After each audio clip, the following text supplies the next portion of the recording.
एक और बड़ी खबर आपको बता दें, ट्रंप का बयान एक बार फिर सामने आ गया है। डोनाल्ड ट्रंप फिर बोले हैं कि भारत पाकिस्तान में मध्यस्थता की है।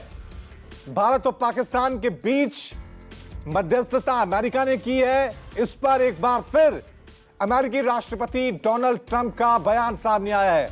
भारत पाकिस्तान मध्यस्थता पर ट्रंप से सवाल किया गया था, उसके बाद ट्रंप का जो बयान आया, जवाब आया, उसमें ट्रंप ने कहा कि यह सच है और आपको जल्द ही पता चलेगा। ट्रंप का यह जवाब तब आया जब ट्रंप ने इंटरव्यू के दौरान सीज फायर को लेकर खुद जेडी वेंस और मार्को रूबियो की पीठ थपथपाई। तब पत्रकार ने सवाल पूछा, इसको लेकर विरोधाभासी रिपोर्टें सामने आ रही हैं। उनके यानी कुछ नेता यह कह रहे हैं कि यह सच नहीं है। दोबारा भारत पाकिस्तान की मध्यस्थता को लेकर डोनाल्ड ट्रंप का एक बार फिर बयान सामने आया। मेरे साथ मेरे वरिष्ठ सहयोगी संजीव त्रिवेदी बने हुए हैं। संजीव, ट्रंप के बयान को लेकर पहले ही भारत में सियासी बवाल छिड़ा हुआ है और एक बार फिर ट्रंप कह रहे हैं यही सच है, मैंने ही मध्यस्थता कराई है।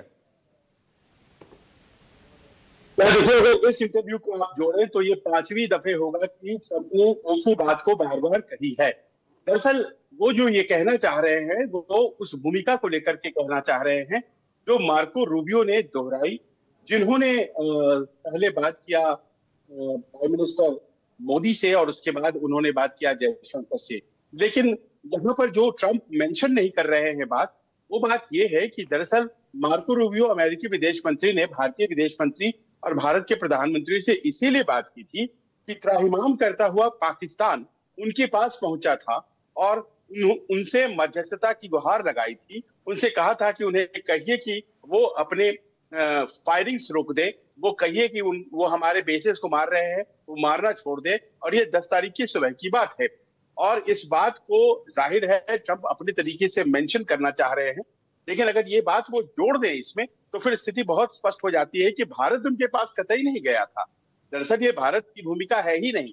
भारत जवाब दे रहा था और वो जवाब बहुत ही जबरदस्त तरीके से दी जा रही थी, न केवल 6 और 7 की रात में बल्कि 7 और 8 की रात में भी, 8 और 9 की रात में भी। और इस तरह की जवाबी कार्रवाई से पाकिस्तान घबरा गया और वो भाग भाग करके अमेरिका के पास गया। अब अमेरिका के विदेश मंत्री ने जब ये संपर्क भारत के साथ साधा तो उसके बाद भारत ने कहा कि आप न बोले, आप पाकिस्तान की तरफ से कोई फोन करके ये बताए कि वो चाहते हैं कि संघर्ष जो है वो रुक जाए। और उसके बाद आपको याद होगा कि डीजीएमओ का फोन आया था।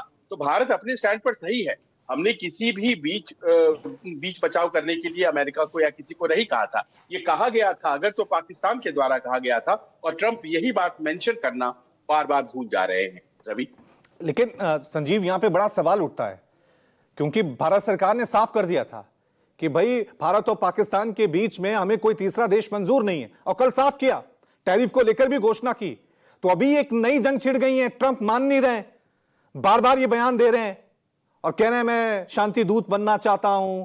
इन सब के बीच क्या ये माना जा रहा है कि भारत पाकिस्तान के बीच हुआ उसे अमेरिका एक बेचने की कोशिश कर रहा है? खासकर डोनाल्ड ट्रंप दुनिया को दिखाने की कोशिश कर रहे हैं कि देखो मैंने कैसे युद्ध रुकवा दिया, देखो कैसे मैंने शांति स्थापित कर दी। देखिए रवि, क्या है कि डोनाल्ड ट्रंप को ये शुरुआती झटके लग गए जब उन्होंने प्रचार के दौरान तो कहा था कि वो सत्ता संभालते ही रूस यूक्रेन युद्ध खत्म करवा देंगे, सत्ता संभालते ही हमास और इजराइल के बीच जो चल रहा है वो खत्म करवा देंगे। लेकिन ये जो 2 शुरुआती झटके थे उनके इमेज को इसने बड़ा झकझोर दिया। तो ऐसे में जबकि एक छोटा सा मौका आया भारत और पाकिस्तान के बीच तो उन्होंने इसको कैपिटलाइज करने की सोची अपने टारगेटेड ऑडियंस के लिए, जो कि उनका डोमेस्टिक ऑडियंस है।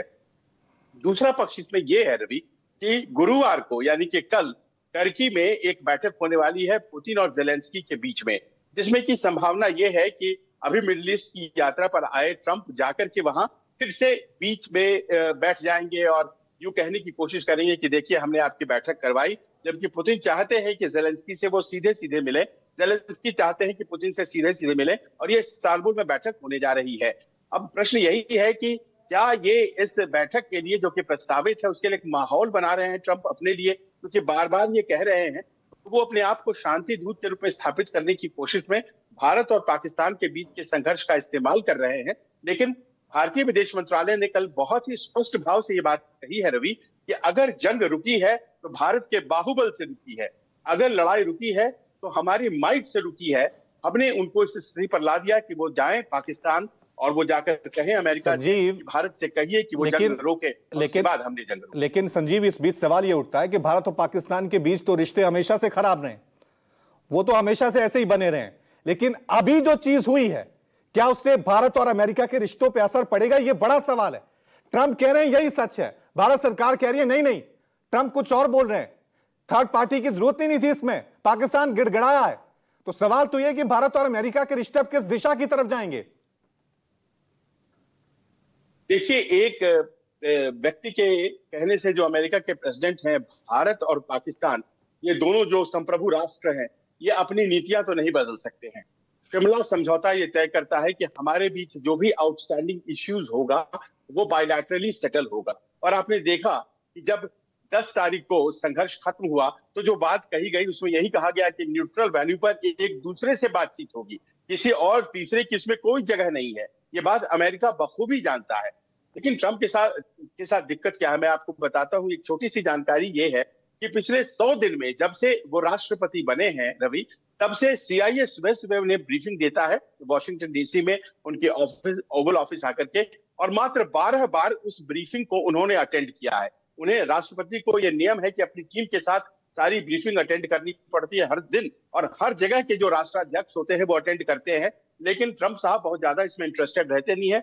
100 दिनों में मात्र 12 दिन वो आए, इसीलिए उनको बेसिक जानकारियां बहुत कम रहती हैं। जैसे कि वो कहते हैं कि भारत और पाकिस्तान के बीच हजारों सालों से युद्ध चला आ रहा है। अब बताइए इसमें कौन सी सही बात है? इसके अलावा वो कहते हैं कि ये न्यूक्लियर वॉर हमने रोका, वरना तो यहाँ पर मिलियंस एंड मिलियंस पीपल मारे जाने वाले थे। कौन से न्यूक्लियर वॉर सामने आ गई थी? तो उनके पास जानकारी का थोड़ा अभाव है, और ये अभाव जो है उन्हें बार बार ये कहने के लिए मजबूर करता है। 2019 में पहली बार उन्होंने मध्यस्थता की बात कही थी, और उसी साल जुलाई में उन्होंने कहा था, हमने अगस्त में 370 हटा करके उन्हें जवाब दे दिया था। और उसके बाद प्रधानमंत्री की जो यात्रा हुई थी, तो आपको याद होगा उसी ओवल ऑफिस में बैठ करके उन्होंने स्पष्ट कर दिया था प्रधानमंत्री मोदी ने कि दरअसल ये हमारा आपसी मामला है, बायलैटरल इशू है, हम इसमें किसी तीसरे व्यक्ति की जरूरत नहीं समझते हैं। तो सब कुछ क्लियर रहने के बाद भी अगर लेकिन संजीव बोल रहे हैं इसे भारत और पाकिस्तान के रिश्तों पर बहुत ज्यादा प्रभाव नहीं पड़ने इसे डोनाल्ड ट्रंप की नासमझी कहें या चालाकी? नासमझी कहें कि उन्हें जानकारी नहीं है भारत पाकिस्तान के बीच जो है वो झगड़ा हजारों साल से चला आ रहा है, और किस तरह से ज़ेलेंस्की के साथ क्या हुआ था वो पूरी दुनिया ने देखा था। आप ही इंटरनेशनल चीजें काफी समय से कवर कर रहे हैं, ऐसा किसी ने नहीं देखा है। जो ट्वीट किया सबसे पहले आप आए, ये नासमझी है, चालाकी है ट्रंप की? अब अमेरिका जैसे राष्ट्र के राष्ट्रपति को नासमझ कैसे कहा जाए, चालाकी कह सकते हैं ना, क्योंकि वो देख रहे हैं कि दुनिया में उन्हें अपनी एक जो इमेज बनानी है उसके लिए वो हर उपलब्ध मौके का वो इस्तेमाल करना चाहते हैं। और जाहिर है कि अगर वो ये इस्तेमाल करना चाह रहे हैं भारत और पाकिस्तान के मामले को, तो वो इस्तेमाल करना चाह रहे हैं क्योंकि उनकी निगाहें रूस और यूक्रेन वाले मामले पर है, और हर चीज में वो फायदा उठाते हैं। बहुत सी चीजें हैं रवि, कहने का समय आएगा, लेकिन इतना ही आप समझिए कि बार बार ये रफाल के बारे में बातचीत क्यों होती है, क्योंकि F-16 अमेरिका पाकिस्तान को देता है, और वो चाहता है कि F-16 को विजेता दिखाया जाए, और बार बार विजेता दिखाएंगे तभी तो आर्म्स बाजार में F-16 खरीदी जाएगी, वरना तो रफाल खरीदा जाएगा। तो इसीलिए हर व्यक्ति और हर देश अपने हित के हिसाब से इस पूरे घटनाक्रम को देख रहा है, और ये जो बानगी है ये उसी की श्रृंखला की एक कड़ी है।